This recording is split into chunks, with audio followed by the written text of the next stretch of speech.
Hello friends, today we learn the users of DBMS. मित्रांनो, आज आपण DBMSचे युजर्स किती आहेत आणि त्यांचे टाईप्स किती आहेत ते आपण बघणार आहोत. तर सुरुवातीला बघूया DBMS युजर म्हणजे काय.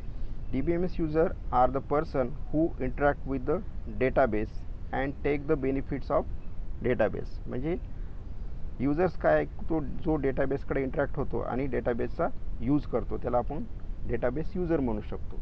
आता याचे आपण टाईप्स कसे काय केलेत की जो युजर्स डेटाबेसकडे कोणकोणत्या एक्सपेक्टनं म्हणजे कोणत्या अपेक्षेने बघतो त्याच्यानुसार त्याचे आपण त्या ठिकाणी त्याचे टाईप्स निवडले. तर फर्स्ट टाईप आहे या ठिकाणी डेटाबेस ॲडमिनिस्ट्रेटर, त्याला म्हणतो आपण DBA. तर DBA कोण आहे? This may be one person or group of people, an organization responsible for authorizing access to database, monitoring its use and managing all the resources to support the use of entire database system.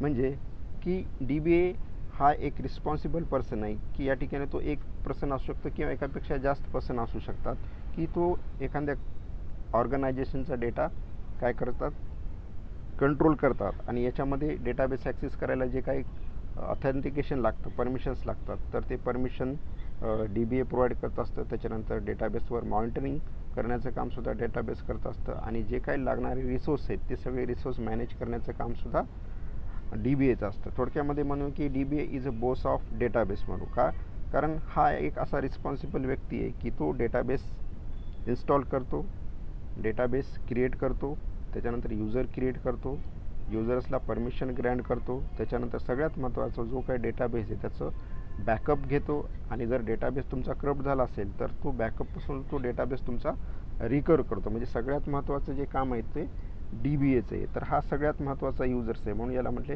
Is a Bose. याला म्हणून आपण थोडक्यामध्ये डेटाबेसचा हा बोस आहे. त्याच्यानंतर next user बघूया आपण. Next user आहे ॲप्लिकेशन प्रोग्रामर. आता ॲप्लिकेशन प्रोग्रामर कशाला म्हणायचं?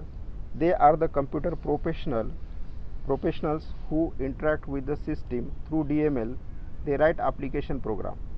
म्हणजे आता हे एक असा युजर आहे की हा एक कम्प्युटर प्रोफेशनल आहे आणि तो तुमच्या डेटाबेस सिस्टीमकडे इंटरॅक्ट होतो DML म्हणजे data manipulation language through interact होतो आणि हा काय करत असतो की तुमच्यासाठी एक ॲप्लिकेशन प्रोग्राम क्रिएट करतो की त्या ॲप्लिकेशन प्रोग्रामच्या सहाय्याने तुम्ही काय करू शकता की डेटाबेस ॲक्सेस करू शकता. म्हणजे एंड युजरसाठी हा काय करतो की एक ॲप्लिकेशन प्रोग्राम बनवतो, पण याला सगळं डेटाबेसचं नॉलेज असतं. त्याच्यामुळे हा व्यक्ती थर्ड एंड युजरसाठी काय करू शकतो, ॲप्लिकेशन प्रोग्राम क्रिएट करत असतो. त्याच्यानंतर नेक्स्ट युजर बघूया आपण, सोफिस्टिकेटेड युजर. आता सोफिस्टिकेटेड युजर कशाला म्हणायचं? They interact with the system by writing SQL queries directly through the query processor without writing application programs.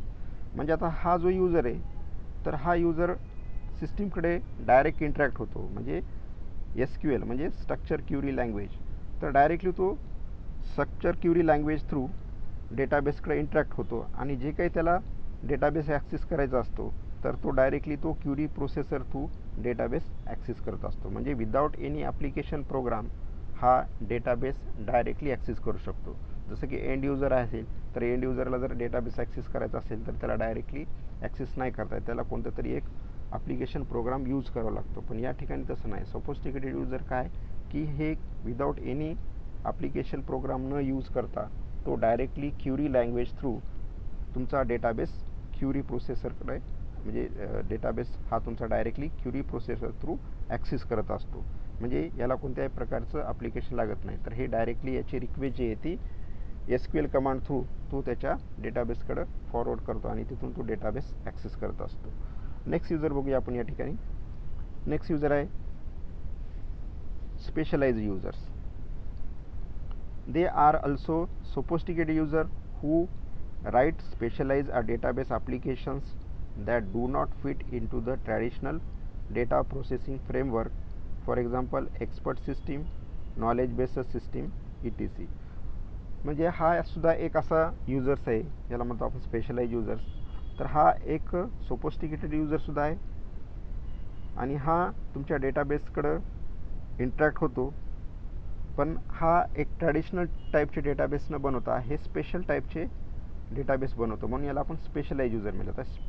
तर हे स्पेशलाइज ॲप्लिकेशन कोणते कोणते बनवतं, जसं की या ठिकाणी सायंटिफिक असेल किंवा इंजिनिअरिंग असेल किंवा रिसर्च असतील, तर अशा प्रकारला जे लागणारे ॲप्लिकेशन्स असतात तसे ॲप्लिकेशनचं स्ट्रक्चर आणि तसा त्या ॲप्लिकेशनला लागणारा जे डेटाबेस आहे तर त्या प्रकारचा डेटाबेस हे स्पेशलाइज यूजर क्रिएट करतात. जसं की या ठिकाणी एक्सपर्ट सिस्टीम आहे किंवा नॉलेज बेस्ड सिस्टीम आहे किंवा मग आपण आर्टिफिशियल इंटेलिजन्सी आहे किंवा मग वेदर इन्फॉर्मेशन आहे. तर असे जे काही ॲप्लिकेशन्स असतात की ज्या ठिकाणी सायंटिफिकली किंवा खूप वेगळा डेटाबेस असतो की हा जो आपला ट्रॅडिशनल डेटाबेस असतो, रेग्युलर डेटाबेस, त्याच्यापेक्षा हा वेगळा डेटाबेस असतो आणि हा वेगळा डेटाबेस डिझाईन करण्यासाठी स्पेशल लोक लागतात. मग हे स्पेशल म्हणजे कोण?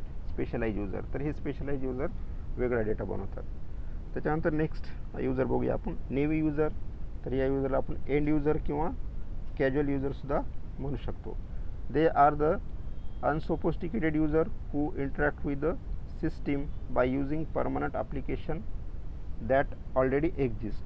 For example, online library management system, ATM system. म्हणजे हे एक यूजर असे आहेत की त्याला आपण एंड यूजर म्हणतो किंवा नेव्ही यूजर किंवा casual user. They user interact with the system without any writing programme.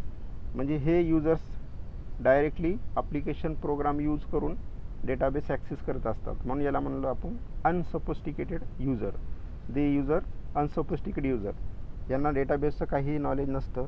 तर हे यूजर ऑलरेडी जो ॲप्लिकेशन प्रोग्राम बनवून ठेवलेला आहे त्या ॲप्लिकेशन प्रोग्रामचा यूज करून डेटाबेस ॲक्सेस करतात. जसं की for example ATM machine through जे काही आपण सॉफ्टवेअर यूज करतो तर हे ऑलरेडी कोणीतरी ॲप्लिकेशन बनवून ठेवलेलं असतं आणि त्या ॲप्लिकेशनचा यूज करून आपण डायरेक्टली डेटाबेस ॲक्सेस करू शकतो. किंवा कोणतेही लायब्ररी मॅनेजमेंट सिस्टीम असेल, कोणतंही ॲप्लिकेशन असेल तर त्या ॲप्लिकेशनचा यूज करून आपण डायरेक्टली डेटाबेस ॲक्सेस करतो. याचं बेस्ट एक्झाम्पल म्हणजे बँकिंग सिस्टीममध्ये ऑलरेडी डेटाबेस असतो, पण तो डेटाबेस ॲक्सेस करायचा असेल तर या ठिकाणी ॲप्लिकेशन प्रोग्राम ऑलरेडी बनवून ठेवला असतो आणि त्या application program through database access केला जातो. तर मित्रांनो, आज आपण यूजर्स ऑफ DBMS बघितलेले आहेत. Thank you for watching video.